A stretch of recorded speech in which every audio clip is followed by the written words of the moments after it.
രാവിലെ മുതൽ തന്നെ മഴയാണ്, വിട്ടുവിട്ട് മഴയാണ്. അല്പസം മുമ്പ് നല്ല ഒരു പെരുമഴ പെയ്തായിരുന്നു. ആ മഴ കേവലം ഒരു മഴയല്ല, അതൊരു ഓർമ്മത്തിൻ്റെ സങ്കട പെരുമഴ കൂടിയാണ്. എങ്കിൽ കൂടി ഈ പോയ ഒരു വർഷം കഴിയുമ്പോൾ വല്ലാതെ അതിജീവിക്കുന്നുണ്ട്. ഒരുപാട് കുറവുകളൊക്കെ ഉണ്ടെങ്കിൽ കൂടിയും ഈ നാട് മുന്നോട്ടൊക്കെ തന്നെ നമ്മുടെ പ്രിയപ്പെട്ട അതിഥികൾ തുടരുന്നു, നമ്മുടെ നാട്ടുകാർ തുടരുന്നുണ്ട്. ചേട്ടാ, ഒരു വർഷം ആവുന്നുണ്ട്, എന്താ അനുഭവം? എന്താ ഞാൻ ഇപ്പൊ ഈ പറയാൻ കാരണം എന്താ അറിയോ, ഇപ്പൊ ഈ 10, 11, 12 വാർഡ് എന്ന് പറയുന്നുണ്ട്. ഇപ്പൊ ഇവര് പറയുന്നുണ്ട് പടവട്ടിക്കുന്ന്, അട്ടമല, റാട്ടപ്പാടി എന്നൊക്കെ പറയുന്നുണ്ട്. ഈ 8ാം നമ്പർ എന്ന് പറഞ്ഞ സ്ഥലം എന്റെ വീടിന്റെ അടുത്താണുള്ളത്. അതായത് ഈ കൊയിഞ്ഞാംകുളം എന്ന് പറഞ്ഞ സ്ഥലത്താണ്. അവിടെ 2019, 2018 ഇപ്പൊ ഈ 2024 ഈ പ്രളയത്തിന്റെ ഇതിൽ അമ്മ അനുഭവിച്ചാണ്. അവിടെ 2018 പൊട്ടിയിട്ട് അവിടെ ഒരു വീട് മാത്രം ജിയോടാക്ക് ചെയ്ത് 10 കുടുംബം ജിയോടാക്ക് ചെയ്താ. ഞങ്ങൾ 10 കുടുംബം ഒറ്റപ്പെട്ട് നിൽക്കുന്ന ഒരു സ്ഥലമാണ്. 5 വർഷത്തോളമായി അവിടെ ആന സഞ്ചാരം ചെയ്യുന്നത്. അതിന്റെ തൊട്ടടുത്ത് ഹാരിസൺസിന്റെ ഭൂമിയിലതാ. ഞാൻ ഈ 24 സുർജിത് അയ്യപ്പത്തിനൊക്കെ കൂട്ടിക്കൊണ്ടിട്ട് അവിടെ നിന്നൊക്കെ വീഡിയോ എടുത്തതാണ്. എന്റെ മോള് ഒരു കിഡ്നി പേഷ്യന്റ് ആണ്. എന്റെ കുട്ടീനായിട്ട് ഞാൻ ഡയാലിസിന് വരുന്ന ആ സമയത്ത് അന്ന് ആന ഇതാക്കിയിട്ട് തട്ടിയിട്ട ആൾക്കാരാണ് ഞങ്ങൾ. ഞാൻ 15 കിലോമീറ്റർ യാത്ര ചെയ്യണം എൻ്റെ കുട്ടീനായിട്ട് ഡയാലിസിസ് ചെയ്യാൻ വേണ്ടിയിട്ട്. ഒരു മെഡിക്കൽ ഷോപ്പ് പോലും ഇപ്പോൾ അവിടെ ഇല്ല. ഇപ്പൊ ഇവര് പറയണ്ട അതുണ്ട് ഇതുണ്ട് എന്നാണ്. ഞങ്ങളിപ്പോൾ ഈ മഴക്കാലമായി കഴിഞ്ഞാൽ അവിടെ വാടകയ്ക്ക് നിൽക്കാൻ പറ്റില്ല, താമസിക്കാൻ പറ്റില്ല. ഇവിടുത്തെ ക്ലൈമറ്റ് അല്ല അവിടെ നിൽക്കുന്നത്. ഞങ്ങൾ പേടിച്ചിട്ടാണ്. ഇപ്പം മഴ പെയ്ത് കഴിഞ്ഞാൽ അവിടുത്തെ ആൾക്കാർ കംപ്ലീറ്റ് വാടകയ്ക്കാണ് ഇവിടെ താമസിക്കുന്നത്. ഞങ്ങളിപ്പോൾ 9,000 തരം മറ്റേ തരാതാണ്. ഞാൻ കൃഷിക്കാരനാണ്. എൻ്റെ കുട്ടീനെ ഡയാലിസിസ് ചെയ്യുന്ന ഒരു മാസം എനിക്ക് 16,000 റുപ്യ ചിലവില്ലതാണ്. 10-32 വയസ്സുള്ള ഒരു മോളാണ് എനിക്ക്. ഒരു കുട്ടിയുണ്ട്. ഒരു സഹായം നമുക്കില്ല. ഇപ്പൊ പറഞ്ഞിട്ട് ഇപ്പൊ ഒരു വാടക വരുന്നുണ്ട്. 9,000 ഇപ്പൊ അന്ന് ADM വന്നിട്ട് പറഞ്ഞു 9,000 നിങ്ങൾക്കൊക്കെ തരും പറഞ്ഞു. ഈ സമയം വരെ എന്തോ പ്രശ്നം മറ്റേ വില്ലേജ് ഓഫീസറെ തല്ലിന്നാണിട്ട് അതിന്റെ ശേഷം ആ പൈസ ഇല്ല. തരാന്ന് പറഞ്ഞിട്ട് അവിടുന്ന് വാഗ്ദാനം തന്ന് വന്നതാണ്. ഞങ്ങളിത് ആരത്തെയും പോയ നമ്മൾ കളക്ടറേറ്റ് എൻ്റെ മോളെ ഈ രോഗിനായിട്ട് പോയിട്ട് ഞാൻ 16 പ്രാവശ്യം കളക്ടറേറ്റ് ADMന്റെ അടുത്തും പോയതാണ്. അതേപോലെ MLA അടുത്തും പോയി ഇവിടെ പഞ്ചായത്തിലും താലൂക്കിലും പോയി. അവർ പറഞ്ഞ് നിങ്ങൾ ഫയല് കളക്ടറേറ്റ് കിടക്കും. കളക്ടറേറ്റ് അടുത്ത് പോകുമ്പോൾ പറയും അത് CMന്റെ അടുത്ത് പോയി. ഞാൻ ഈ രോഗിനായിട്ടാണ് പോകുന്നത്. എൻ്റെ മോക്കാണ് ഈ മാസത്തിൽ ഈ 7,000 റുപ്യ ഡയാലിസിന് തന്നെ വേണം. അവളെ കുട്ടീനെ പഠിപ്പിക്കാനുണ്ട്. ഇവിടുന്ന് ബസ്സിന് ഓട്ടോ വിളിച്ചിട്ടാണ് കൊണ്ടുവന്നത്. ഒരു മാർഗം ഉണ്ടായത് കൃഷിയായിരുന്നു. അത് കംപ്ലീറ്റ് നശിച്ചുപോയി. ആനൻ്റെ ശല്യം എന്ന് പറഞ്ഞാൽ എൻ്റെ വീടിനവിടെ കുടിക്കുന്ന കിണറിൻ്റെ റിങ് അടക്കടുത്ത് വലിച്ചു പറഞ്ഞു. ഫോറസ്റ്റ് ഓഫീസിൽ എന്നെ ഇതിനു വേണ്ടി റിക്വസ്റ്റ് കൊടുത്തു. 6 മാസമായി. നഷ്ടപരിഹാരമായിട്ടൊന്നുമില്ല. കൃഷിഭവനിൽ പോയി പറഞ്ഞാൽ അത് ഫോറസ്റ്റിലാണ്. ഇവരിങ്ങനെ ഓട്ടിക്കാന്നല്ല, നമുക്കൊരു വരുമാനം ഇല്ലാതെ നിൽക്കുകയാണ് ഇപ്പോൾ. ഇപ്പൊ താമസിക്കാൻ യോഗമില്ലാത്ത ഞങ്ങളെ ഏരിയയാണ്. പടവെട്ടിക്കുന്നിന് താമസിക്കാൻ യോഗ്യമില്ലാന്നല്ല ഞാൻ പറഞ്ഞത്. റാട്ടപ്പാടി കൊടുക്കുന്നില്ല. ഏറ്റവും 2019 എൻ്റെ മോളൊക്കെ ആ ഉരുളുപൊടലിൽ വലിച്ചു പോയിട്ട് ഞങ്ങളെ അയൽവാസികളാണ് പിടിച്ചു മാറ്റിയത്. ഇന്ന് അവിടെ ആ പ്രദേശം ഇപ്പൊ ഇവിടെ ആരും പറയണത് ഞാൻ കേട്ടിട്ടില്ല. എന്നാ വെച്ചാൽ ഞങ്ങൾ അത്രയും ബുദ്ധിമുട്ടില്ല.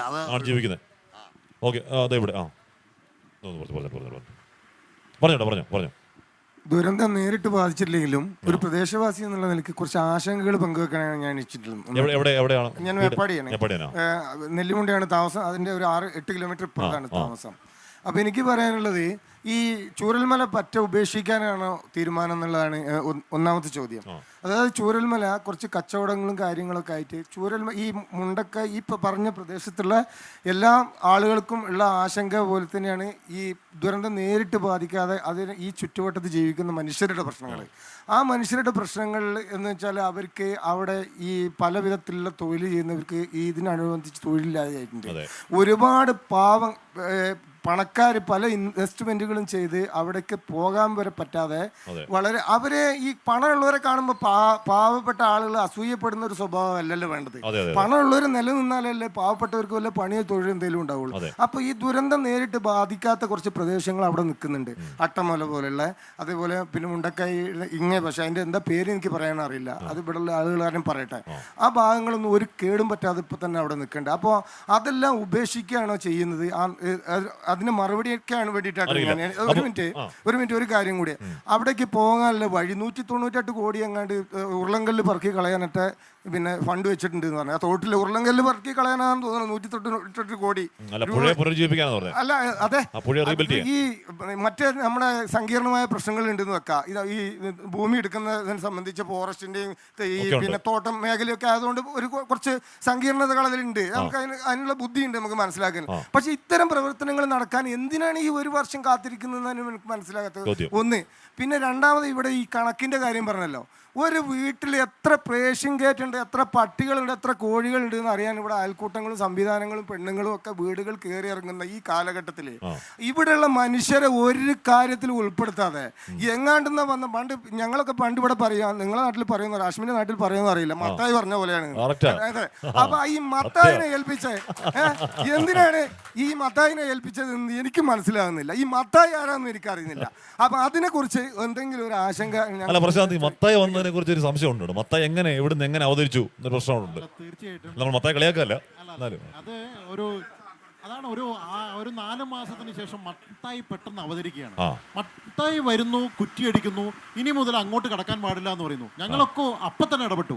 ഇതെങ്ങനെ നടക്കും? ഇന്നലെ വരെ പറഞ്ഞതല്ലല്ലോ ഇവിടെ ഉണ്ടായിട്ടുള്ളത്.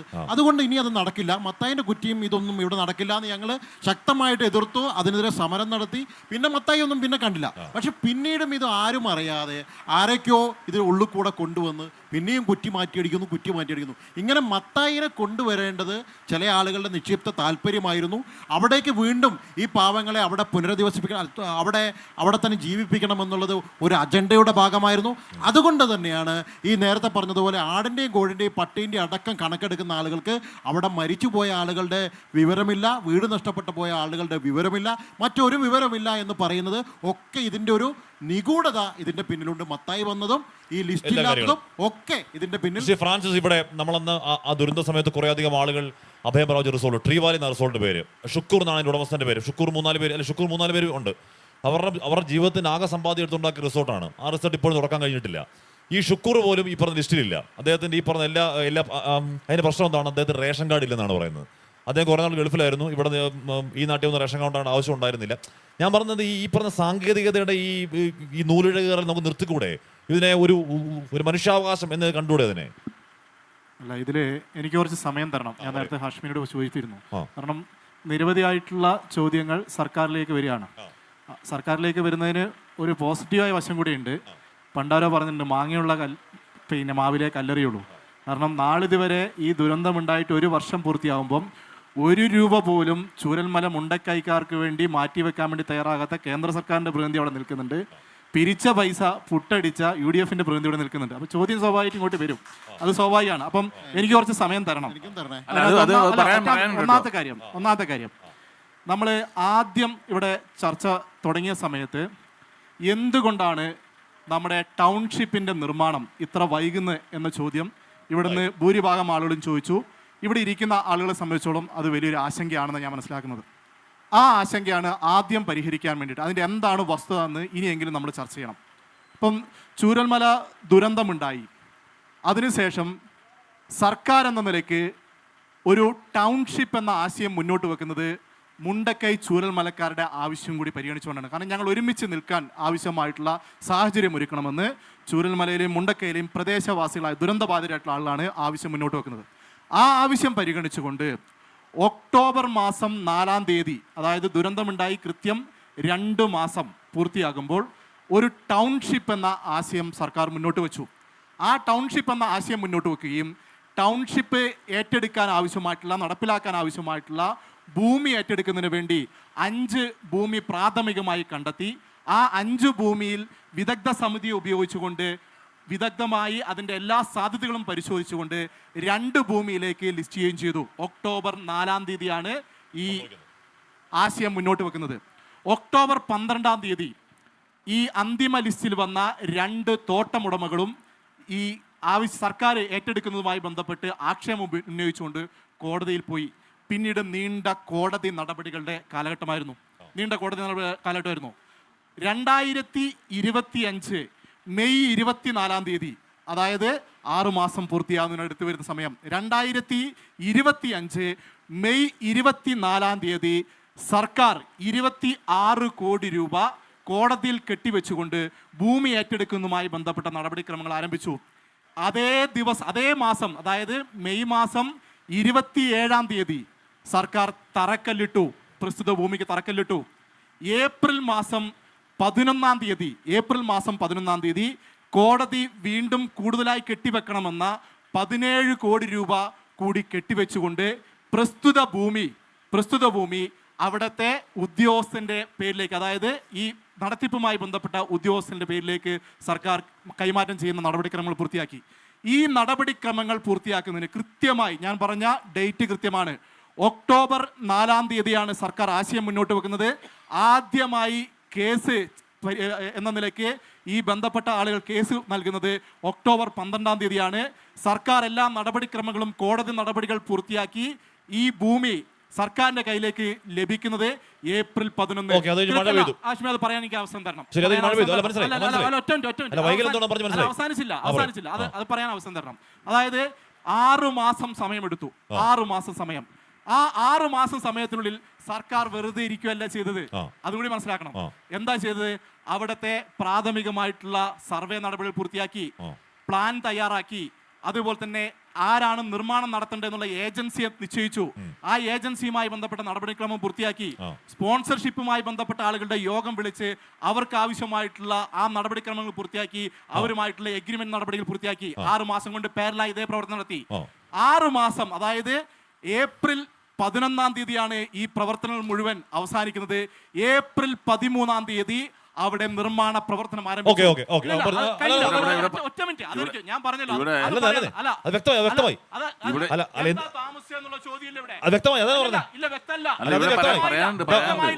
ഒരു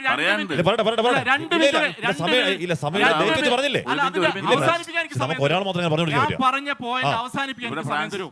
ഞാൻ പറഞ്ഞ പോയിന്റ് അവസാനിപ്പിക്കാൻ സമയം തരും. അതായത് ഏപ്രിൽ 13-ാം തീയതി മുതൽ ഇന്ന് വരെയുള്ള ദിവസം എന്ന് പറയുന്നത് 107 ദിവസമാണ്. അല്ല, 107 ദിവസം. ആ 107 ദിവസത്തിനുള്ളിൽ നമ്മുടെ ഈ വയനാട് ജില്ലയിലെ പ്രത്യേക സാഹചര്യം കൊണ്ട് വേനലിൽ ഉൾപ്പെടെ 75 ദിവസം മഴ പെയ്തു. 31 ദിവസം മാത്രമേ മഴയില്ലാത്ത ദിവസം ഉണ്ടായിട്ടുള്ളൂ. ഇതിനിടയിൽ മാതൃകാ വീട് സർക്കാർ പൂർത്തിയാക്കി. 153 വീടിന്റെ അവിടുത്തെ മുന്നോട്ട് പോന്നു. നാളിതുവരെ, അതായത് ലീഗ് ഇവിടെ വീട് പ്രഖ്യാപിച്ചു.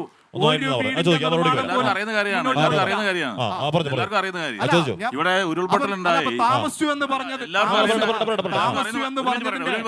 താമസിച്ചു എന്ന് പറഞ്ഞത് എല്ലാവർക്കും അറിയുന്ന കാര്യമാണ് ഫ്രാൻസിസ് പറയുന്നത്. അവിടെ നിൽക്കട്ടെ. ഈ ഉരുൾപൊട്ടലുണ്ടായി 1 വർഷം ആകുകയാണല്ലോ.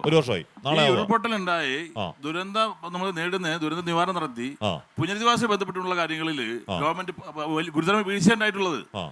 ഇത്രയും വലിയൊരു മഹാദുരന്തം 3 വാർഡുകൾക്കെതിരെ ഒരു 3 കിലോമീറ്റർ ഉള്ളിൽ ഇത്ര വലിയ ദുരന്തം ഉണ്ടായിട്ടുള്ളത്, ഇത്ര ആളുകൾ ജീവൻ നഷ്ടപ്പെട്ടുള്ളത്, വീടുകൾ പോയിട്ടുള്ളത്. ആ ദുരന്തത്തെ നേരിടാൻ പുനരധിവാസം എന്ന രീതിയിൽ ഗവൺമെന്റ് ചെയ്തത് ഇവിടെ പഞ്ചായത്ത് സർവകക്ഷി വിളിച്ചു ചേർത്തു. ലിസ്റ്റ് തയ്യാറാക്കി ഒരു ദിവസം മുഴുവൻ ഇരുന്ന് 3 വാർഡുകളെ ആളുകളെ വേർതിരിച്ചിരുന്ന് സർവകക്ഷി ലിസ്റ്റ് ഉണ്ടാക്കി. ആ ലിസ്റ്റ് അംഗീകരിച്ച് ഇന്ന് ഈ പറഞ്ഞ പ്രക്ഷോഭകാരി ഉണ്ടാവുമോ? സർവകക്ഷി ഉണ്ടാക്കിയ ലിസ്റ്റ് 545 ലിസ്റ്റ് ആളെ ലിസ്റ്റ് ഉണ്ടാക്കി. ആ ലിസ്റ്റ് അംഗീകരിച്ച് ഇന്ന് പ്രശ്നമുണ്ടോ? ഇല്ല. 750-800 കോടി രൂപ പൈസ കിട്ടി. ഈ പൈസ കിട്ടിയാൽ ഇനി എത്ര പൈസ ഇത്ര കോടി രൂപ ചെലവാക്കാതെ നമുക്ക് വേണ്ടി ഗവൺമെന്റ് ഗുരുതരമായ വീഴ്ച ഇതിലുണ്ടായി. സമയബന്ധിതമായി കാര്യം ചെയ്തില്ല. ഒരു മിനിറ്റ് സമയബന്ധിതമായി ചെയ്തില്ല. മത്തായി കമ്മീഷൻ പിന്നെ അംശം സൂചിപ്പിച്ചു. ഈ മത്തായി കമ്മീഷൻ വന്നതോടുകൂടിയാണ് കാര്യം മാറുന്നത്. ഇവിടെ പഞ്ചായത്തില് നമ്മൾ ലിസ്റ്റുമായി ബന്ധപ്പെട്ടുള്ള ഒരു വലിയ പ്രശ്നം ഒരു ഉദ്യോഗസ്ഥമായി തടഞ്ഞു നിർത്തി. ADM ഉൾപ്പെടെ തടഞ്ഞു നിർത്തി. അന്ന് ഞങ്ങൾ പറഞ്ഞ മുഖ്യമായ കാര്യം ഇതിലെ നിബന്ധനകൾ മാറ്റം വരുത്തണം. ഈ മത്തായി കമ്മീഷൻ നിബന്ധന മാറ്റം വരുത്തിയേ മതിയാവുള്ളൂ. പക്ഷേ ഗവൺമെന്റ് ഏകപക്ഷീയമായി എന്തോ ഒരു ഏകപക്ഷീയമായ നിലപാട്, വളരെ നിഗൂഢമായ നിലപാടെന്ന് പറയാൻ കഴിയുള്ളൂ.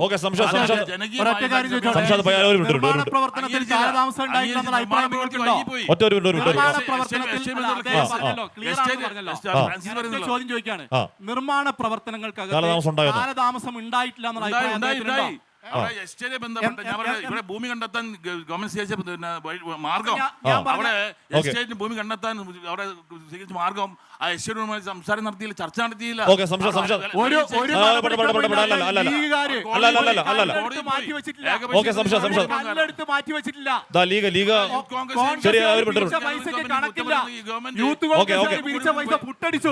അപ്പോഴാണ് ഈ പ്രവർത്തനം എല്ലാം പൂർത്തിയാക്കിയ സർക്കാർ കുറ്റക്കാരാകുന്നത്.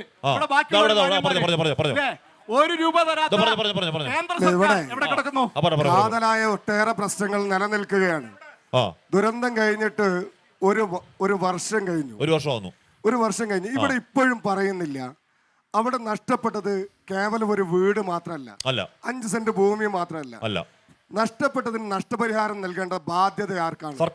സർക്കാരിനാണ്. ഒരു വർഷമായിട്ട് ഏതെങ്കിലും തരത്തിലുള്ള ഒരു കണക്ക് അവിടെ ക്വാർട്ടേഴ്സുകൾ നഷ്ടപ്പെട്ടവരുണ്ട്, കച്ചവട സ്ഥാപനങ്ങൾ നഷ്ടപ്പെട്ടവരുണ്ട്. ഇവിടെ നേരത്തെ നിങ്ങൾ തന്നെ സൂചിപ്പിച്ചു പൂക്കയില്ല ബുക്കയുടെ കുറിച്ച്. അയാൾ ഡയാലിസിസ് പേഷ്യന്റ് ആണ്. അയാൾ ഇപ്പോ ഡയാലിസിസ് ചെയ്യാൻ വേണ്ടി മറ്റുള്ളവരുടെ കയ്യിൽ കൈ നീട്ടുന്ന സാഹചര്യം ഉണ്ട്. എങ്ങനെയുണ്ടായത്?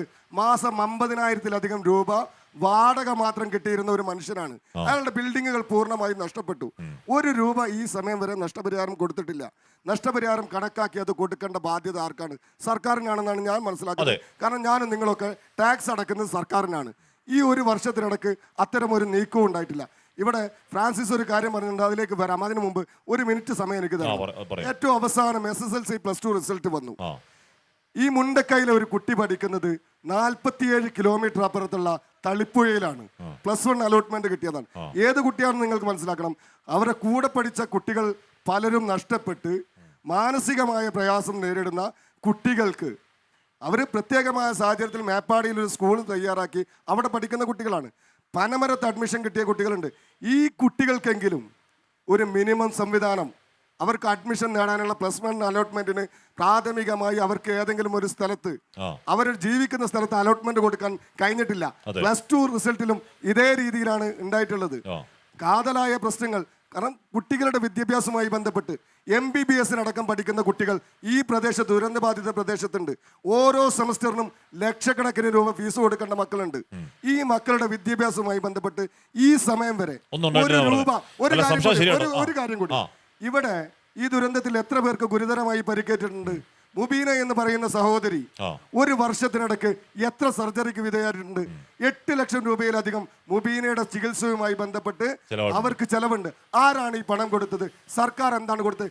അവ്യക്തിന്റെ കാര്യമടക്കം ഒരുപാട് ആളുകൾ, ഗുരുതരമായി പരിക്ക് പറ്റിയ ആളുകൾ, പ്രസവിച്ച് 3 മാസം കഴിഞ്ഞപ്പോൾ ഈ ദുരന്തത്തിൽപ്പെട്ട് ഗർഭാശയത്തിലടക്കം കല്ലും മണ്ണും കയറി വലിയ രീതിയിൽ പ്രയാസപ്പെട്ട ആളുകൾ, ഇവരുടെ ചികിത്സയുമായി ബന്ധപ്പെട്ട് തുടക്കത്തിൽ വിംസ് ആശുപത്രിയിലെ ബില്ലടക്കുന്നതിനപ്പുറത്തേക്ക് തുടർ ചികിത്സ ഏറ്റെടുത്തു? സംഷാദ്, ഈ വിദ്യാഭ്യാസ കാര്യത്തിലടക്കം എല്ലാവരും ശ്രദ്ധ വേണം. ഇപ്പം ടി സിദ്ദീഖ് കുറെ ആളുകളിലേക്ക് കത്തയക്കുകയും ഇപ്പം മലബാർ ഗോൾഡിന്റെ സഹായത്തോടെ കുറെ പദ്ധതിയൊക്കെ ഉണ്ട്. അത് മതിയാവില്ല. ഇവിടെ പഠിക്കുന്ന കുട്ടികളുണ്ട്. സർക്കാർ ഇടപെടലുണ്ടാവണം. അതിന് നിങ്ങളും ആ ഇടപെടൽ പ്രേരിപ്പിക്കണം. അതെ അതെ, തീർച്ചയായും. ഇപ്പോൾ ഫ്രാൻസിസ് ഇവിടെ പറഞ്ഞതിൻ്റെ ഇതുവരെ ഒരു രാഷ്ട്രീയപരമായ ചർച്ച പോയിട്ടില്ലായിരുന്നു. പക്ഷെ രാഷ്ട്രീയപരമായി ചർച്ച പോയി, അതിൽ പ്രയാസമില്ല. പക്ഷെ ഒരു കാര്യം എല്ലാവരും മനസ്സിലാക്കേണ്ടത്, അവിടെ ഈ വർഷവും ഇതിനു മുമ്പും പഠിച്ച ഉന്നത വിദ്യാഭ്യാസത്തിന് ആലപ്പുഴ കോളേജിൽ MBBS-ന് പഠിക്കുന്ന കുട്ടിയുടെ ഫീസ് ആരാണ് അടച്ചത് എന്ന് ഫ്രാൻസിസ് പരിശോധിച്ചാൽ മതി. കാരണം ആ കുട്ടിയുടെ പേര് ഞാൻ പറയുന്നില്ല, സർക്കാർ അടച്ചിട്ടില്ല. ഈ നാട്ടിലെ ജനപ്രതിനിധികൾ കണ്ടവൻ്റെ മുമ്പ് പോയിട്ട് കൈനീട്ടി കിട്ടിയ പൈസ കൊണ്ടാണ് ഈ കുട്ടികളുടെ ഫീസ് അടച്ചത്. അത് ഞങ്ങൾക്ക് പറയാൻ ഒരു മടിയില്ല. പക്ഷെ ഞാനത് ഇത്ര നേരം പറയാത്തത് ഇവരുടെ ആവശ്യങ്ങൾ പറയുക എന്നുള്ളതായിരുന്നു ഈ ചർച്ചയുടെ ഒരു എയിം എന്ന് പറയുന്നത്. ഇനി ഈ വർഷം അവിടെ 10ാം ക്ലാസ് പാസ്സായ കുട്ടികൾ +1-ന് അഡ്മിഷൻ എടുത്തു. അവർക്ക് പുസ്തകം വാങ്ങാനോ യൂണിഫോം വാങ്ങാനോ ബാഗ് വാങ്ങാനോ കുട വാങ്ങാനോ സർക്കാർ പൈസ കൊടുത്തിട്ടുണ്ടോ? കൊടുത്തിട്ടില്ല. അവർക്ക് 5000 രൂപ വെച്ച് കൊടുത്ത പാർട്ടി മുസ്ലിം ലീഗാണ്. നിങ്ങളിപ്പോൾ കളിയാക്കിയല്ലോ മുസ്ലിം ലീഗ് തറക്കല്ലിട്ടിട്ടില്ല എന്ന്. ഞാൻ മുസ്ലിം ലീഗുകാരനല്ല, നിങ്ങൾക്ക് എല്ലാവർക്കും അറിയാം. അവരാ കൊടുത്തത്. ഉന്നത വിദ്യാഭ്യാസം നേടി 8 കുട്ടികൾക്ക് 20,000 രൂപ വെച്ച് കൊണ്ട് കൊടുത്ത പാർട്ടി ഏതാ അറിയോ? അതും ലീഗ്. എനിക്ക് പറയുന്നതിൽ മടിയില്ല. കാരണം ഞാൻ അത് ഉണ്ടായ ആളാണ് ആ വേദിയിൽ. എന്നോടൊപ്പം ഇരുന്ന ആളുകൾ അവിടെ ഉണ്ടാവും. ഈ കൊടുത്ത പൈസയാണ്. തുടർ ചികിത്സയുടെ കാര്യം പറഞ്ഞു. നമ്മൾ ഈ ദുരന്തം ഉണ്ടായ കാലം മുതൽ പറയുന്നുണ്ട് തുടർ ചികിത്സ ഏൽക്കണമെന്ന്. കഴിഞ്ഞ 1 കൊല്ലത്തിനിടയിൽ തുടർ ചികിത്സയ്ക്ക് വേണ്ടി മാറ്റിവെച്ച തുക എത്രയാണെന്നറിയോ?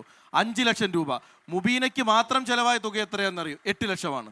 ആകെ 298 പേർ മരിച്ച ദുരന്തത്തിൽ തുടർ ചികിത്സയ്ക്ക് സർക്കാർ മാറ്റിവെച്ചത് 5 ലക്ഷം. ചെലവായ തുക 2,20,000 രൂപ. ഇത്രയാണോ നമുക്ക് തുടർ ചികിത്സയ്ക്ക് ചെലവായ തുക ഉണ്ടാവുക? തുടർ ചികിത്സയ്ക്ക് ചികിത്സ എന്ന് പറയുന്നത് വിംസിൽ 21 ലക്ഷം കൊടുത്തല്ല ഞാൻ പറയുന്നത്, തുടർ ചികിത്സയാണ്. കൊടുത്തിട്ടില്ല. അപ്പോൾ ഈ പ്രശ്നങ്ങൾ, ഇപ്പോൾ കെട്ടിട നിർമ്മാണത്തിൻ്റെ കാര്യം പറഞ്ഞു. ഞാൻ അത് അബുക്കയുടെ പേര് ഇവിടെ പറഞ്ഞു, മറ്റുള്ളവരുടെ പേരുകളൊക്കെ പറഞ്ഞു. അവർക്ക് എന്താണ് സർക്കാർ കൊടുത്തത്? പിന്നെ ഫ്രാൻസിസ് വീണ്ടും കളിയാക്കി യൂത്ത് കോൺഗ്രസ്സുകാർ പുട്ടടിച്ചു എന്നല്ലേ. ഞാൻ വളരെ അഭിമാനത്തോടുകൂടി പറയും, നിയാസ് എന്ന് പറയുന്ന ഒരു ചെറുപ്പക്കാരൻ ഇന്നൊരു ജീപ്പ് ഓടിച്ച് അവൻ്റെ കുടുംബം കഴിയുന്നുണ്ടെങ്കിൽ ആ ജീപ്പ് ഈ നാട്ടിൽ പാട്ടപ്പിരിവ് നടത്തി വാങ്ങിക്കൊടുത്ത യൂത്ത് കോൺഗ്രസ് ആണ്. ആ ചെറുപ്പക്കാരൻ ഇപ്പോൾ വണ്ടി ഓടിക്കുന്നുണ്ട്. മുസ്ലിം ലീഗ് കൊടുത്ത ഓട്ടോറിക്ഷ ഓടിക്കുന്ന ആളുകളുണ്ട്, ജീപ്പ് ഓടിക്കുന്ന ആളുകളുണ്ട്. സർക്കാർ വാങ്ങിക്കൊടുത്ത ഒരു ഓട്ടോറിക്ഷ വാങ്ങിക്കൊടുത്ത ഒരാളുടെ പേര് പറയട്ടെ, സർക്കാർ ജീപ്പ് വാങ്ങിക്കൊടുത്ത ഒരാളുടെ പേര് പറയട്ടെ, സർക്കാർ ഫീസ് അടച്ചൊരു കുട്ടിയുടെ പേര് പറയട്ടെ, സർക്കാർ ചികിത്സയ്ക്ക് വേണ്ടി പണം ചെലവാക്കിയ ഒരാളുടെ പേര് പറയട്ടെ. അങ്ങനെ നിങ്ങൾ പറയുമ്പോൾ ഞാൻ നിങ്ങളോട് വെക്കും. ഇത് വെറുതെ അങ്ങോട്ടും തർക്കിക്കാനുള്ളതല്ല, ഇത് ഇതുവരെ നടന്നതാണ്. ഇനി അങ്ങോട്ട് നടക്കേണ്ടത് എന്താണ്? ഇവരുടെ പ്രശ്നം പരിഹരിക്കുക എന്നുള്ളതാണ്. അത് പടവെട്ടിക്കുന്നാവട്ടെ, റാട്ടപ്പാടി ആവട്ടെ, തുടർ ചികിത്സ ആവട്ടെ, വിദ്യാഭ്യാസത്തിൻ്റെ ചെലവാവട്ടെ, എന്ത് കാര്യങ്ങളാവട്ടെ. ആഷ്മി നേരത്തെ പറഞ്ഞു, MLA പറഞ്ഞു, മലബാർ ഗോൾഡാണ് സ്പോൺസർ. മലബാർ ഗോൾഡിനടുത്ത് കത്തയച്ചൊരു MLA ഞാൻ പറഞ്ഞു ഒരുപാട് കുട്ടികൾ ഒരുപാട് കോളേജുകൾ പഠിക്കുന്നുണ്ട്, ഒരുപാട് കുട്ടികൾ ഇപ്പൊ മെഡിസിൻ അടക്കം പഠിക്കുന്നുണ്ട്. പക്ഷെ കൊടുക്കുന്നത് സർക്കാരല്ല, അല്ല, കൊടുക്കുന്ന നിങ്ങൾ ഒരു സംഘടനകളൊക്കെ കാര്യം കേട്ടോ. കൂടി ഞാൻ പറയാം. നമ്മളത് പറയാൻ പാടില്ല എന്നാണ്. കുട്ടികളുടെ പുസ്തകം, മെസ്സ്, ഭക്ഷണം, ഹോസ്റ്റല്, പോക്കറ്റ് മണി അടക്കം കൊടുക്കുന്നുണ്ട്. പോക്കറ്റ് മണി ഒരു മാസം ഒരു കുട്ടിക്ക് കൊടുക്കുന്നുണ്ട്. സർക്കാരാണോ? ഈ 775 കോടിയുള്ള സർക്കാരും ഈ നാട്ടിലെ ജനപ്രതിനിധികളും ചെയ്യുന്നതിന്റെ വ്യത്യാസമാണത്. അപ്പം നമ്മൾ വിമർശിക്കാം, നമുക്ക് ആളുകളെ കളിയാക്കാം, അതിലൊന്നും തർക്കമില്ല, ഞാൻ അതിൽ തർക്കിക്കുന്ന ആളൊന്നുമല്ല. പക്ഷെ നമ്മൾ ചെയ്യേണ്ട കാര്യങ്ങൾ ചെയ്യുമ്പോൾ അതിൽ സന്തോഷം ഉണ്ടാകുന്നത് ഒറ്റ കാര്യം കൂടി, നേരത്തെ ഫ്രാൻസിസ് മുസ്ലിം ലീഗിനെ കോട്ട് ചെയ്ത ഒരു കാര്യം പറഞ്ഞതുകൊണ്ട് പറയാതിരിക്കാൻ നിവർത്തിയില്ല. ഈ ദുരന്തം ഉണ്ടായി സർക്കാർ അടിയന്തര ധനസഹായം കൊടുക്കുന്നതിന് മുമ്പ് ഈ പറയുന്ന സർക്കാർ ലിസ്റ്റിലെ മുഴുവൻ കുടുംബങ്ങൾക്കും 15,000 രൂപ ബൈ ക്യാഷായി കൈ കൊടുത്ത രാഷ്ട്രീയ പാർട്ടിയുടെ പേരാണ് മുസ്ലിം ലീഗ് എന്ന് പറയുന്നത്. അതുപോലെ തന്നെ അവിടെ വാഹനങ്ങൾ നഷ്ടപ്പെട്ട 4 പേർക്ക് ജീപ്പ് വാങ്ങിക്കൊടുത്ത പാർട്ടിയുടെ പേര് മുസ്ലിം ലീഗ് എന്നാണ്.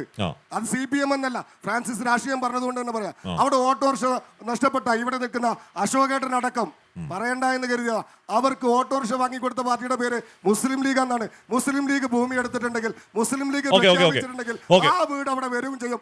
പിന്നെ ഒരു കാര്യം കൂടി, ഞങ്ങൾ രാഷ്ട്രീയമായി പറഞ്ഞതുകൊണ്ട് അവിടെ മുസ്ലിം ലീഗിന് ആദ്യമായി ഇവര് ഒരു പ്രതിപക്ഷത്തെ ആദ്യമായി എതിർക്കുന്നത് എവിടെയാ? ആയിരക്കണക്കിന് ആളുകൾക്ക് ഭക്ഷണം കൊടുത്ത, സന്നദ്ധ പ്രവർത്തകർക്ക് ഭക്ഷണം കൊടുത്ത ആ ഊട്ടുപുര 4-ാം ദിവസം പൂട്ടിച്ചത് ആരാണ്? അവിടെ വൈറ്റുകാടിന്റെ ഭക്ഷണപുര ആരാണ് പൂട്ടിച്ചത്? അത് കഴിഞ്ഞ് ക്രൗഡ് ഫണ്ടിങ് നടത്താൻ തുടങ്ങിയപ്പോൾ ആ ഫണ്ടിങ്ങിനെതിരെ കോടതിയിൽ പോയി അവസാനം കോടതി 25,000 രൂപ ഫൈൻ ഇട്ടത് ആർക്കെതിരെയാണ്? പ്രവർത്തനങ്ങൾക്കൊക്കെ മുസ്ലിം ലീഗ് അതിൻ്റെതായ നടത്തിയ പങ്കെന്താണെന്നുള്ളത് നാട്ടിൽ പ്രവർത്തിക്കുന്ന എല്ലാ സംഘങ്ങൾക്കും ഉത്തരവാദിത്വം ഉണ്ടെന്നേ.